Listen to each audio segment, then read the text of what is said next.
Aujourd'hui, on va voir pourquoi la règle des 10 te blesse encore et ça se trouve pourquoi en fait en appliquant cette règle, c'est même cette règle qui va te causer ta blessure. Je m'appelle Lucas, j'ai un bac +5 en sciences du sport, j'ai travaillé avec des athlètes de l'équipe de France comme Sébastien Michaud, des équipes de France d'athlé. Gamin, personnellement, j'arrivais même pas à finir un test VMA. Quand j'étais à l'université, j'avais des blessures, syndrome de l'essuie-glace. Dès que je faisais ce test de merde, je faisais un syndrome de l'essuie-glace, je faisais une périostite, je faisais une tendinopathie lacile et j'ai mis des années à comprendre pourquoi. Aujourd'hui, j'ai terminé un Ironman sans douleur chronique grâce à mes méthodologies que j'ai appliquées également à différents athlètes, comme Étienne, qui avait une périostite et qui a battu son record sur 20 kilomètres pendant sa prépa sur un Ironman 70.3. J'ai aidé Yannick, qui ne pouvait même plus courir depuis 2 ans, qui avait un syndrome de l'essuie-glace, à battre son record sur le marathon de Paris, ou même j'ai Rémi, mais je vais pas t'embêter avec tous les témoignages clients parce que je pourrais t'en sortir des dizaines. On t'a dit, toi, monte 10% par semaine, tu seras tranquille, il n'y aura pas de problématique. C'est un chiffre sorti de nulle part et surtout pas de ta biologie. Il te donne, si tu veux, une fausse sécurité et il va t'envoyer dans le mur. Ton corps, lui, il va pas suivre une équation. Tu as trois choses à regarder à la place de ton calendrier, ton tableur Excel ou ton application d'entraînement parce que la première va te faire fermer ton tableur Excel. Le chapitre 1, avant ça, c'est un petit cadeau pour toi. J'ai le chapitre 1 du guide du running sans douleur pour savoir comment augmenter ta charge, changer de play sans te blesser, bien évidemment. Et le premier lien est dans la description, c'est 100% gratuit. Tu peux le télécharger. Avant, on pensait que la règle des 10%, t'allais ajouter plus 10% de volume chaque semaine et ça allait passer. Donc tu gérais ta charge dans un tableur, on regardait le kilométrage total, mais on ignorait l'intensité, le terrain, la surface, ta récupération. Et ça, c'est une fausse sécurité. En fait, tu crois être prudent, mais toi, tu fonces dans le surentraînement et dans la blessure. Aujourd'hui, on sait que la biologie, elle ne suit pas une équation mathématique parfaite. On pilote selon ta tolérance réelle, pas selon un calendrier ou un tableur Excel. On regarde tes signaux et pas un pourcentage. On va regarder vraiment comment ton corps réagit. Et tu appliques une autorégulation et la charge va s'ajuster à toi, à ton mode de vie, à qui tu es vraiment et pas l'inverse de manière personnalisée. Pourquoi? La différence de la grosse sortie, c'est le plus important et on prend tout le temps en compte la règle des 10 mais on oublie cette règle de différentiel. La règle des 10 va regarder le volume total de la semaine, mais elle va ignorer, tu vois, l'écart, qu'il y a avec ta grosse sortie. Si tu respectes, les 10 sur toute ta semaine, tu peux les respecter. Si d'un coup, tu augmentes d'un bond énorme sur ta grosse sortie, un énorme volume, eh ben, tu vas exploser en vol parce que c'est ça le plus important. Ce saut-là, c'est ce différentiel qui est plus important et qui blesse et pas forcément ton total hebdo, même s'il faut le prendre en compte. 2, la règle ne parle que du volume, jamais de l'intensité. On compte les kilomètres et on oublie l'allure. On va oublier la vitesse à laquelle tu cours, à laquelle tu as une fréquence cardiaque, quelles sont les intensités biomécaniques qui sont appliquées à tes structures. Donc si tu prends plus 10% de kilomètres en endurance, ça n'a rien à voir avec plus 10% avec de l'intensité. Donc tu fais 10% en zone 2, 10% avec de l'intensité. Bah, si tu prends pas ça en compte, ça marchera pas.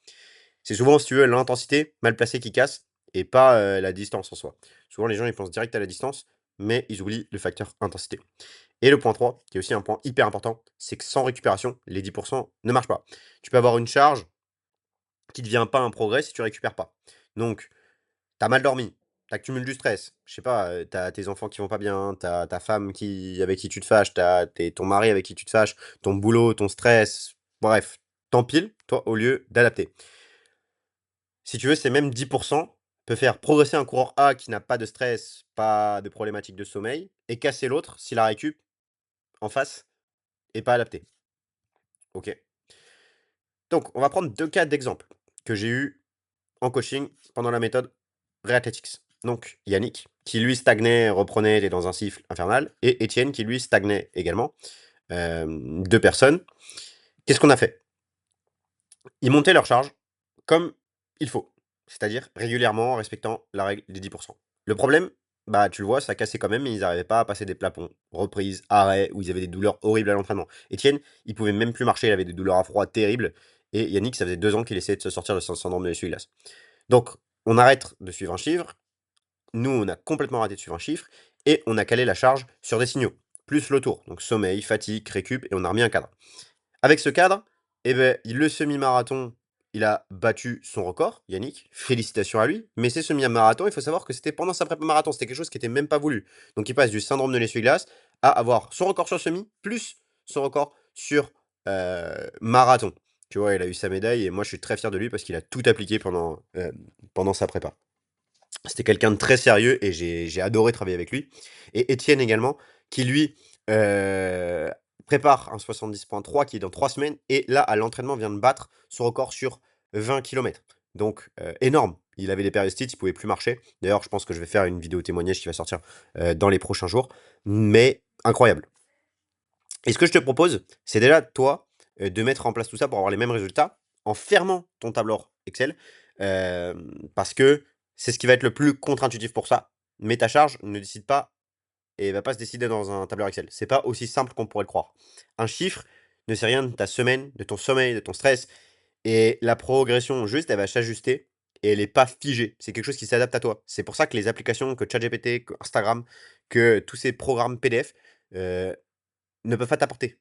Parce que si tu comprends pas comment gérer l'à côté, eux, ils comprennent pas. Généralement, ils prennent en compte que le plan d'entraînement et pas le sommeil, la nutrition, l'hydratation, tous ces facteurs-là.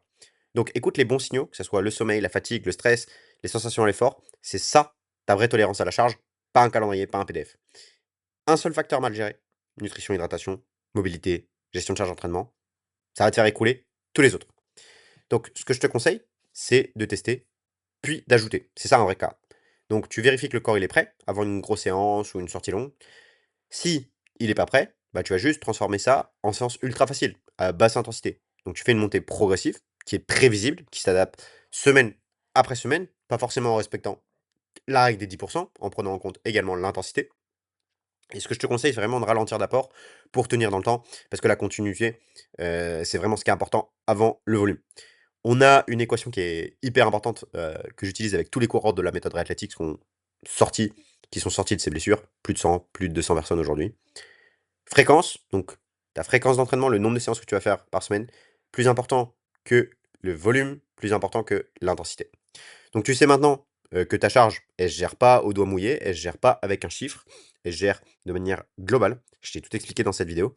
Mais quand on ignore ça, ça donne des blessures qui reviennent comme l'essuie-glace. Si tu veux, j'ai fait une vidéo plus spécifique sur le syndrome de l'essuie-glace. Et si tu veux aller la voir, tu peux cliquer juste ici. Sur ce, moi je te souhaite une bonne journée. Allez, ciao.